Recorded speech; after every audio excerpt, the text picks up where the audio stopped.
Mungkin kalau kesaksian dokter yang sekarang misalnya kurang tepat mengingat berbicara tidak substansi, kayak kemarin kan bicara produk, apakah nanti bisa dihadirkan kembali untuk agenda yang pas, misalnya itu tadi pembuktian produk itu?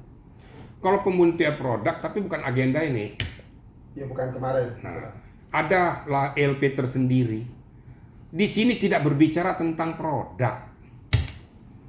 Hanya akibat saja, ya.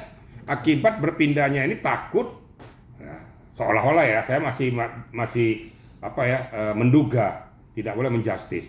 Seolah-olah berpindahnya uang ini ke Nikita ini takut si Reza ini dibuka ke publik tentang produknya Reza. Kan itu. Iya. Tapi untuk isi produk ini nggak ada relevansinya dengan 369 ayat 1 Yunto 55 dan TPPU. Paham ya kira-kira media ya? Kalau nanti mau diberikan kesaksian doktif, berikan kesaksian pada LP berikutnya tentang pemalsuan produk yang tidak sesuai dengan Undang-Undang Kesehatan, yang tidak sesuai dengan Undang-Undang Perjanjian Konsumen. Ya gitu. Di sini kok bongkar. Kalau produk skincare yang benar tuh begini. Tidak boleh overclaim. Mengandung merkuri, mengandung sulfur, zat kimia, zat berbahaya. Saya hafal semua loh ya. Itu baru kok buka sebar-lebarnya. Seharusnya sesuai dengan standarisasi BPOM dengan uji kelayakan seperti ini. Kalau skincare yang benar itu adalah dia punya sampel dan rumah produksi. Karena apa? Karena ada sekarang banyak gelondongan dari luar negeri, ya kosong, dijual 500.000 sampai di sini 5 juta, pakai labelnya dia. Isi kandungan dalamnya pun dia tidak tahu. Ini yang berbahaya. Itu yang terjadi. Nah, itu mafia kesehatan itu enggak diberikan hukum seberat-beratnya. Kalau memang terjadi itu dikorek habis. Itu loh kira-kira media. Jadi ada waktunya ya Pak? Ada timing waktunya. Jadi itu saya bilang. Jadi jangan paksakan. Saya kan ketawa aja kalau media nanya, kok JPU bisa memvideosasi? Lah, terus kamu videokan juga kan? Ada ketentuan bahwa setiap peristiwa yang berhak untuk memvideokan ataupun untuk meliput hanya media. Ada nggak undang-undangnya? Nggak ada kan? Nah, saya balikin lagi sama media. Makanya jangan tanya itu. Kok tanya saya balikin lagi gitu kan? Oke, baik, yang satu dari saya. Seandainya Bapak diminta untuk membantu Nikita, mungkin apa saran yang akan Pak Itian lakukan? Saya kan sudah sampaikan kepada, pernah saya ngomong juga melalui wawancara. Saya mohon kepada Bahmit, fokuslah kepada materi pokok perkara. Yang kedua, tolong diarahkan Nikita ini fokus kepada substansinya. Jangan membuat kisru di pengadilan. Ini betul-betul dinasihati dulu. Ya, Nikita jangan diharapkan untuk berpikir seperti apa yang kita pikirkan. Paham nggak kira-kira? Kenapa? Nikita saat sekarang ini kan sedang gundah gulana. Ya. Mana anaknya sedang bermasalah, ada anaknya yang harus Saya paham pasti bahwa situasi nuansa kebatinan Nikita ini sangat betul-betul resah. Seorang ibu wajar-wajar dan manusiawi, ya. Dia tidak melihat Loli gimana, melihat ayah gimana. Akhirnya kadang-kadang pola pemikirannya tuh terpancing, spontanitas bisa aja muncul. Saya nggak bisa salahkan sepenuhnya Nikita karena situasional dirinya, walaupun secara hukum itu tetap tidak dibenarkan. Terus fungsi siapa untuk mengantisipasi ini? Ya kuasa hukumnya, saudaranya. Ya fans-fansnya jangan buta gitu loh. Benar pun dilakukan majelis hakim, salah katanya. Kenapa? Dia nggak ngerti hukum, hanya fans. Kan media tadi ngomong, kasihan tapi jangan buta gitu loh. Kasihan, tidak hukum tetap berjalan. Kalau saya kan tengah-tengah aja.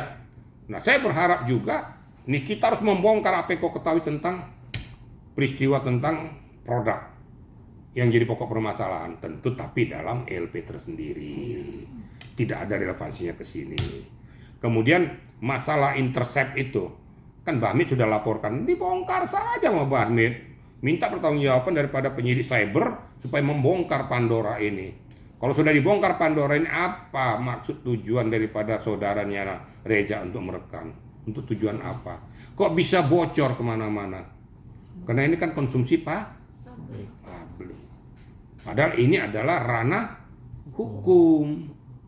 bongkar biar kena sekalian. Nah itu sikat. Ya juga jangan main-main dengan IT. Saya tengah-tengah kan, nggak ada urusan. Kalau memang Rezanya yang terlibat, harus betul-betul lidik sidik tentang rumah produksinya. Produk-produk apa aja kau keluarkan di sana. Betul-betul nggak ini sesuai dengan standarisasi? Apa itu alat suntik atau alat skincare yang lain? Alat suntik kepentingannya untuk apa? Kau jualkan untuk apa? Jangan-jangan nanti alat suntik kalau kau jual bebas itu bisa dipakai untuk nyuntik morfin. Kan ilegal. Alat suntik itu hati-hati loh. Itu harus ada ketentuannya. Kena alat suntik. Jangan sembarangan pakai alat suntik itu. Nanti orang-orang yang pengguna narkoba itu digunakan untuk morfin atau menggunakan untuk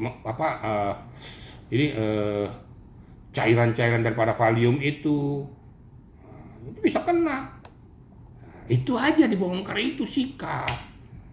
Tapi untuk kali ini di agenda persidangan arahkan Nikita untuk membela dirinya tentang substansi ini supaya dia terlepas. Syukur-syukur minimal bisa meringankan. Ya. Sehingga bunyi daripada 4 miliar ini tidak seperti apa yang diduga orang. Ini yang harus diluruskan. Supaya bunyi daripada 369 ayat 1 Yunto 55 ini setidak-tidaknya bisa ringan karena ada kerjasama yang lain tanpa kekerasan. Nah, itu harus dibuktikan gimana. Jangan larinya kemana-mana. Dipanggil ke sidang yang dibicarakan produk. Nggak nyambung banget gitu kan. Untuk apa? Kita sidangnya materi pokok di sini kok. Itu kira-kira media ya. Pak, mungkin ini kan terakhir Pak Irjen kemarin juga kita bisa dibilang tuh menolak untuk keluar ruang sidang karena kan sidangnya ditunda karena hakim melihat Nikita kesehatannya sedang menurun, tetapi dia memaksakan diri untuk menyelesaikan sidang di hari itu. Gimana nih Pak Irjen? Ini yang harus dipertanyakan. Kan ada surat dari rumah sakit lapas ya bahwa Nikita kurang sehat, berarti dimohon untuk sidang ditunda. Tapi faktanya mengatakan Nikita minta sidang dilanjutkan saja. Kan dua pokok permasalahan yang berbeda. Pertanyaannya, atas dasar apa petugas lapas itu menyatakan bahwa sidang ditunda? Kan gitu. Tentu kan pasti ada komunikasi antara petugas lapas atau kesehatan lapas dengan Nikita. Tidak ujuk-ujuk tugas lapas mengatakan bahwa ini sidang ditunda kalau memang kondisi Nikitanya fit.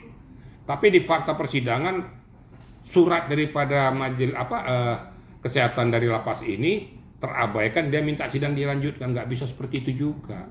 Makanya kan diteliti apakah surat ini berdiri sendiri tanpa sepengetahuan Nikita atau sepengetahuan Nikita. Karena kalau kita berbicara di arena hukum berdasarkan bukti fakta dan tertulis. Ini kan fakta tertulis nih. Permohonan daripada petugas kesehatan dari lapas. Kenapa bisa dianulir dengan permintaan Nikita? Ini perlu ditelusuri. Siapa yang benar sebenarnya?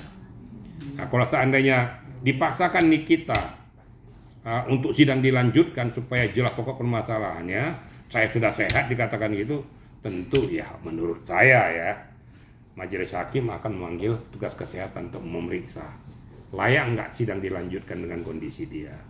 Kan berarti kan memberikan kesempatan pada Nikita juga untuk menyatakan saya sehat. Lah kalau saya sehat, kenapa dulu kau bilang nggak sehat? Nanti kan ada macam-macam nih. Jadi ruwet jadinya.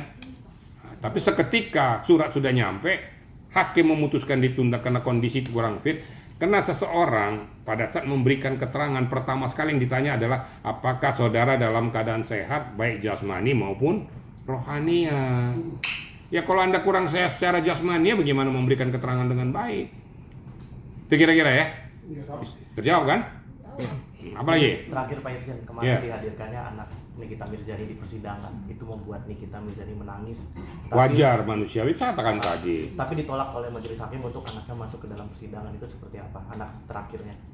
Begini ya. Anak bontot ya maksudnya. Mungkin ya. Pas pertemuan dengan Nikita itu membuat makin terenyuh, makin kalau boleh dikatakan makin sesek lah gitu kan dengan situasi. Bagaimana untuk anak kandungnya? Tapi pertimbangan hakim mungkin tidak boleh anak kecil itu masuk ke ruang sidang karena memang ada ketentuannya. Bahwa di dalam agenda sidang itu tidak boleh anak di bawah umur untuk mengikuti agenda persidangan. Jadi jangan juga menganggap bahwa hakim itu arogan, enggak juga. Ada pertimbangan-pertimbangan lah. Tapi pada saat diberikan kesempatan untuk ketemu, untuk peluk-pelukan tuh ya manusiawi. Loli kan berdasarkan apa kan juga masih di bawah umur dia, kan gitu. Jadi ada pertimbangan-pertimbangan hakim, tapi juga jangan terlalu kaku juga. Kalau memang diberikan kesempatan sebelum bertemu dengan anak-anak itu manusiawi lah, ya. Bagaimanapun sudah lama anak-anaknya nggak lihat, apalagi itu kan darah dagingnya sendiri. Ya kita juga yang melihat situasi itu kan terunyuh juga kita ya sebagai ibu. Mau ibu model apapun kalau dia memang sayang dengan anak pasti akan terhimpit perasaannya. Kita juga harus mengerti dengan nuansa kebatinan kita juga. Tapi hukum kan nggak boleh dipilah-pilah tentang masalah itu. Nah, inilah kira-kira. Jadi kita mari sama-sama berpikir jernih. Kenapa hakim mengambil langkah keputusan itu tentu ada ketentuan yang mengatur. Ya, oke?